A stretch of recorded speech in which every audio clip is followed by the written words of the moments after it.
Buterevu program Uganda Tukole Fred Makubya tuli buterevu ku plot 42 Kunala Avenue masekati ag'ekibuga ekikulu eky'e Kampala. Ennaku z'omwezi 3 omwezi gwa November omwaka 2022 njaga kubaweereza mu abatugoberera okuviira ddala ku macha right from SMB Smart means business ne of course Andrew Balije to streaming live ku Facebook ku Twitter handle ne YouTube osobola okutwegattako ne twongera okutunuulira ensonga enkulu ezigenda ddala maaso mu ggwanga erya Uganda. And of course abatugobera through Go TV, through DSTV, tuli buterevu ku plot 42 Kunala Avenue masekati ag'ekibuga ekikulu eky'e Kampala okwongera okutunuulira ensonga enkulu ezigenda ddala maaso mu ggwanga erya Uganda. Era ebimu ku ebyo tugenda kubanga tunoonako olwaleero lwe lunaku lw'ebibuga mu ggwanga mu nsi yonna kye tuyita World Urbans Day.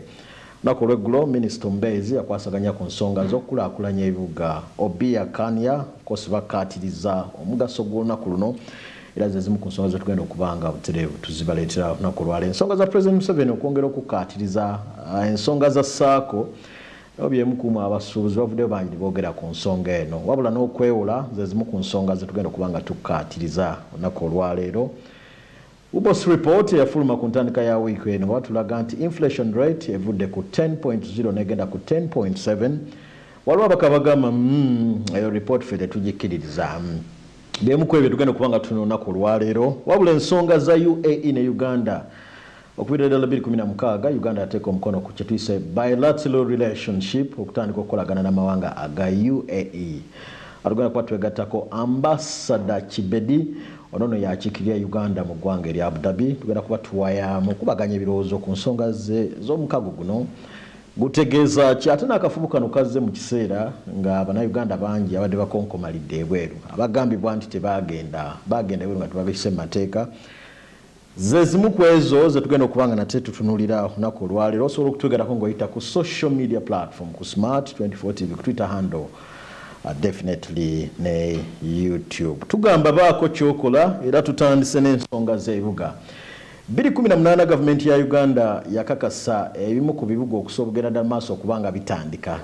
Bwentandika okwibalabala mwe muli ebibuga nga Hoima ekyo kyo kyatandika, mwe muli ekibuga nga Masaka abo nabo baatandika. Bwetwogera ku bibuga nga Soroti Mbale abo nabo baatandika. Gendera ddala maaso ebibuga nga Ggulu bimu ku ebyo ebibuga ebyasobola okubanga bitandika. Kakati bo ab'Entebbe tukyagiyita municipality kubanga tenaba kufuuka city.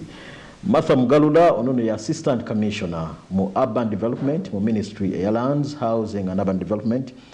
Atuule wetutuuse wawe tuvudde naki kye tuyinza okukola okusobola okulaba nga tukulaakulanya ebibuga. Program Uganda Tukole katulabe the Assistant Commissioner of Urban Development mu Ministry eya Lands, Housing and Urban Development.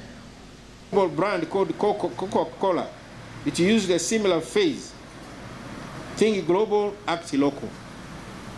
And it was a strategy that ensured that the brand was carried to the local audience while it enjoyed it globally. It is therefore possible for Ugandan cities to develop a brand and image that evolves in the desired vision for the cities. This will in turn establish loyalty from the citizen dwellers and partners in development and ensure that the cities survive. Today, acting local refers to ways in which Ugandan cities need to adopt a brand that clearly identifies with the local audiences. It can be seen, it can be felt, and it is attractive to the audiences beyond their geographical boundaries. I want to be associated with that city. That is what your citizens should be able to say when you are of a particular city. In conclusion, I would like to emphasize the following. Changing the image of cities cannot be done by branding alone. The government of Uganda will take into account other key factors and prioritize the secondary cities. Number one, local leaders need to be actively involved in the economic development of the city. Political and resource commitments must be demonstrated by all actors in the city. These cities are not going to be developed by people from outside. You, the people, you, the Ugandans who have gone to those cities, You Ugandans who ask for these cities, you must develop them. You must initiate. You must give the hope for people to come from outside that they can develop the cities. You must be the vanguards. Number two, the government will support the development of the city particular niches and the strategies to primarily become the economic engines that will drive sustainable growth and development in the respective cities. Economic growth is the focus. Cities should not just be places where we come and play games and enjoy ourselves without a resource base. This huge population which is coming to the cities, to the urban areas, whether municipalities or towns, these are opportunities as long as the human resource can be productive. But if they don't turn to be productive, they can actually become a danger. And the cities can become sources of strife. They can become sources of rebellion. They can become sources of insecurity. No poor people gathered in a large place, whether they call it a city, will be happy. They'll be secure unless there's economic growth. Our strategy for giving niche to the various cities will allow each city, one, to prioritize its scarce resources initially to the most critical areas, so that the process of economic growth and development can be initiated and amplified over time. Develop the necessary urban infrastructure and the services that will be necessary to support the development of the identified niche sectors. Develop and uplift the human capital base to ensure that the labor force can be of benefit from this strategy. Create sustainable jobs with a high value addition. You know now, the cities are the most attractive for the young. What are they going to do? They need to have jobs. And you need to create the jobs. Both government and the public, they must create the jobs. They must create the skills for these people to be productive. Adopt export-oriented approach for industries processing locally produced goods. Generate inclusive growth supported by organized and affordable urban housing that will improve the standard of living of the urban population. Everybody is coming to the urban areas, everybody. The rich, the poor, the able, people called the disabled, all of them are there. They need to be housed. So the city must be prepared to give these people sustainable living conditions. They must plan so that everybody who comes in the city is able to find a habitable life. Attract foreign investments and capital that will have spillover benefits such as ICT hubs for digital products and services, and skilled labor force trained at business incubation centers for each city. Generate inclusive growth supported by organized. These city opportunity plans can be accommodated by robust management frameworks fitting a city status. Plans. Plans. The word is plans. Number 3, government is also committed to ensure that the secondary cities, they have the capacity, the capability, and the tools to address the challenges posed by urbanization processes and address them adequately. Gradually, government will always do what it can in terms of infrastructure, service provisions in these cities, so that the people are able to afford the means of income. Government will also continue to effectively implement policies and programs focusing on cities with support from local and international development partners. Urbanization is not a factor where we can say whether it will happen or not. It is already happening. The only thing that can happen is it can grow more and more and more, creating opportunities and challenges in the same breath. So we're left with the planning, we're left using the opportunities for the benefit of our people. Let's celebrate the cities of Uganda with a new dawn of image and hope for everybody. I thank you.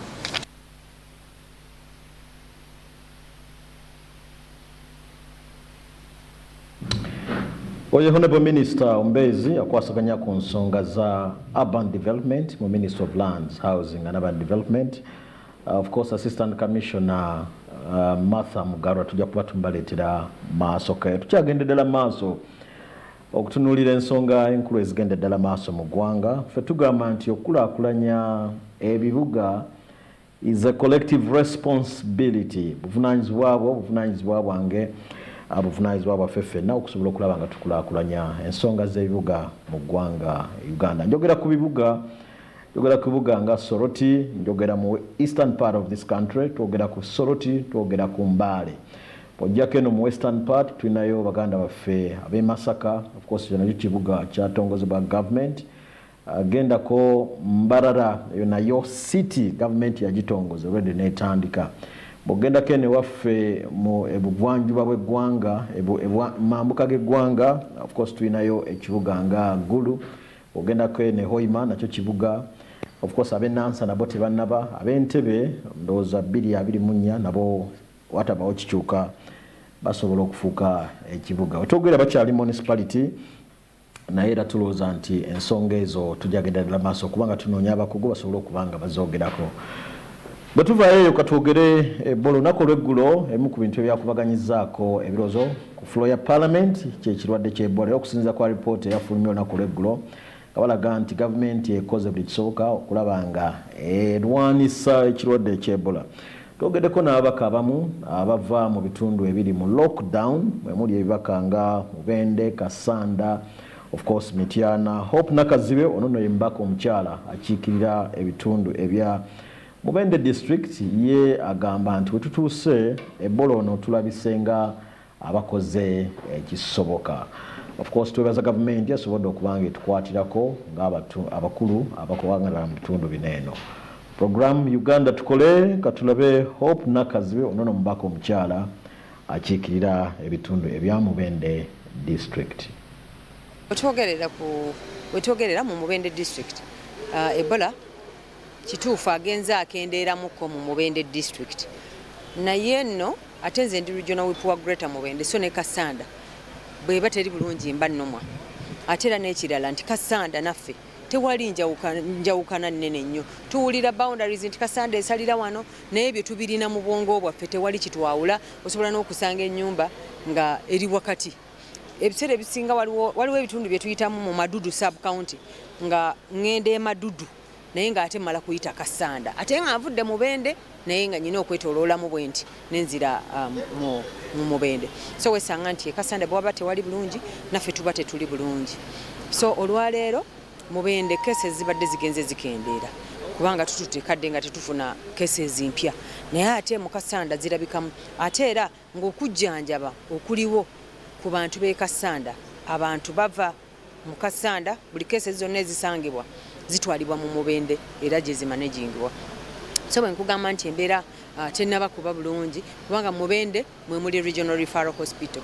Omuntu yenna yeetaaga services ezisukka ku ziri mu treatment unit era inagenda mu Regional Referral Hospital. Ate era n'ekirala nti tulina Ebola treatment units 2 mu Mubende kati eziri complete, eziri fully furnished. Nti abantu bonna be basanga e Kasanda era babaleeta mu ezo 2. So kikutegeeza nti bwe tuba tuwa situation ya Ebola mu Mubende okusingira ddala ne kasanda tuba tugitaddemu. N'olwekyo njagala okutegeeza abatuulizeeyo nti embeera ekyali ya bugubi kubanga n'omuggalo gukyagenda mu maaso ate era engeri abantu gye bakwatibwamu y'emu.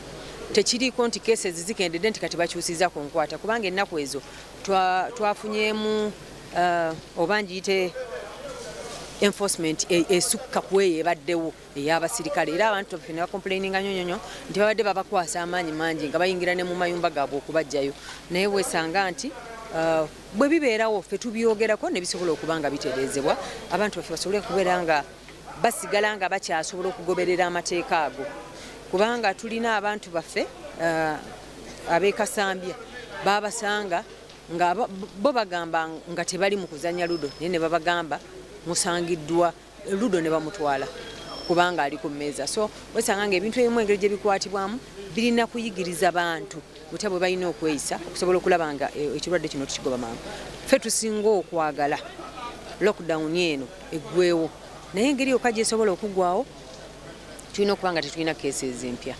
So yensonga eyo gye twagala okutunulira. Honorable Minister awadde status report oba statement ekwatagana ku bya Ebola ebadde ewa bingi nnyo etegeeza bingi nnyo naddala ku abatali ku ground oba abatabeerayo kubanga ebimu bipya mu matu g'abantu naye era waliwo obuntu obumu obubulamu kati okugeza nga temperature guns okubanga mu butundu obumu mu masomero agamu tezinaba kutuuka naye nsuubira zijja kutuuka nga bwanyonyodde nti ne muwakiso bakya distributinga owaawo twandisuubidde nti wetwogerera bino Mubende district yo yandibadde already emaze okufuna n'ebintu ebyokunaabiramu engalo hand washing facilities era nsuubira bapartners baffe nga bakwataganye ne ministry bagenda kukitukolirako kubanga abantu baffe baba mu mbeera ya bwerinde nakutya bwe baba nga abaana tebalina we banaabira mu ngalo n'ebifo ebirala ewakuŋŋaanira abantu abangi byetaaga okutunuliramu ddala. Ensonga endala ey'ensimbi nti bwe twafuna ssente zajja ku district naye ng'ate mu Mubende tulinamu municipality tugimanyi ebeera gavumenti eyeetongodde mu local governments so eyisa budget yaayo era emanya bwe spendinga ssente zaayo n'olwekyo twandisuubidde nti nayo yali erina okufuna ssente zaayo era ekyo tugenda kukigoberera ne minisita ow'ebyensimbi tusobole okulaba nga ssente ezo tuzifuna kubanga ne town clerk yali yagambiddwa okuteekayo ekiwandiiko tusobole okulaba nga ensonga eyo eyanukulwa abantu bafune ssente zisobola okuyambako mu kutambuza emirimu gino kuba kati district erina emirimu gy'ebadde ekola mu municipality ekitandibadde kubanga kitambula bwe kityo.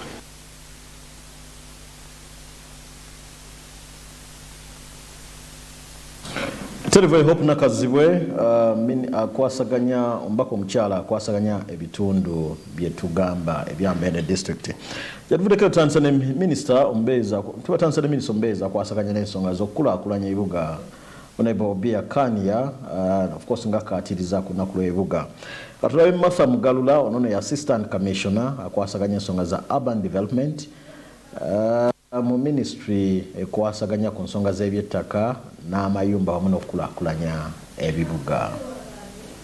Development jagezaako kutereeza mu Luganda Honorable Minister kyatutendekedde olunaku lwa World Cities Day olutendekwa ku 31st October buli mwaka mu nsi yonna. Uganda na urban development jagezaako kutereeza mu Luganda Honorable Minister kyatutendekedde olunaku lwa World Cities Day olutendekwa ku 31st October buli mwaka mu nsi yonna. Uganda eyegasse ku mawanga gonna kutendeka olunaku lwa World Cities Day oba ebibuga byaffe mu Uganda. Twagala kukozesa olunaku luno kwogera ku bintu ebifuka mu cities oba mu bibuga byaffe ebirungi ebibi ebituweereza kyetusobola kweyongezaako n'ebyetusobola okuduukirira kukola essente mu bibuga. Tulina ebibuga nagumu tuina Kampala capital city, tuina ne 10 regional cities oba ze tuita secondary cities eza Gulu, Arua, Jinja, Mbale, Lira, Soroti, Hoima, Fort Portal, Mbale ne Masaka nga tweyongeddeko municipalities 31 ne town councils nga zisukamu 5 zino zonna awagatte ze tuyita urban form oba ebibuga bya Uganda. Mu bibuga bino tuyinamu abantu bangi abasulamu. Okusulamu kyetaagisa nti baba balina akasente akaweereramu transporti, kusasula renti, kukozesa amadwaliro oba n'okusomesa abaana. Kitegeeza nti ebibuga byaffe bikolebwamu ebintu bingi ate nga byetaaga ssente nnyingi ez'okusaasaanyamu. Naye nga tukwataganya n'abantu kubikulaakulanya, twagala bibeere nga bifo ebitatukosa mu nkola zaffe ate nga bituweereza obulamu obulungi. Mu luzungu bagamba mu bibuga bw'oba mwoli mu bibuga oba oyina eddembe lirungi ate nga osobola kulaba awalala mu maaso nga walungi. A better city, a better life. Olunaku luno tugenda dutendeka nga tuli tukwasaganya mu bigambo ebitonotono nga bitugamba nti mu ngeri yaffe eya Uganda kiki tusobola okukola okutuuka ku level eya ensi ezawabweru. Act local to go global. Honorable Minister atukubagiza nti tusooke tuwe ekifaananyi ekirungi ekya ebibuga bino. Ekifaananyi ekyo kibeere nga kiraga ebirungi bye tusobola okuweereza abantu ne opportunities oba what's the word, ekirala kye tusobola okukola kwe kukola obulungi kye tuyina mu nsi yaffe, natural resources oba ebyobutonde Mukama bye yatuwa. Ayongedde tubuulira nti tugenda kukola nga government egenda kusupportinga cities zino okwongeza kukola mu bintu bya abantu okufuna emirimu n'akasente mu bibuga bino ate nga beeyongera okuzimba wamu ne government bino ebibuga. Amaliriza nga atuyita tukwasaganye na political leaders oba abakulembeze baffe kuzimba bino ebibuga mu ngeri etakosa ku butonde bw'ensi, ekirala mu ngeri eweereza abaana baffe n'abeeyongerayo opportunity oba obubeezi mu bibuga bino. Atuyise kutuula n'abamu abatuyambako mu kudabiriza bino ebibuga nga ba development partners. Atuyise kutuula wamu twogere tuweereze amagezi engeri gye tusobola okukola bino ebibuga bulungi nnyo. Ku 15th of November Golden Tulips Kampala kuva ku ssaawa 2:30 kutuuka ku ssaawa 6. N'amaliriza ng'agamba nti tuyozayoze ebibuga bya Uganda yaffe nga tubiwadde ekyokulabirako ekirungi.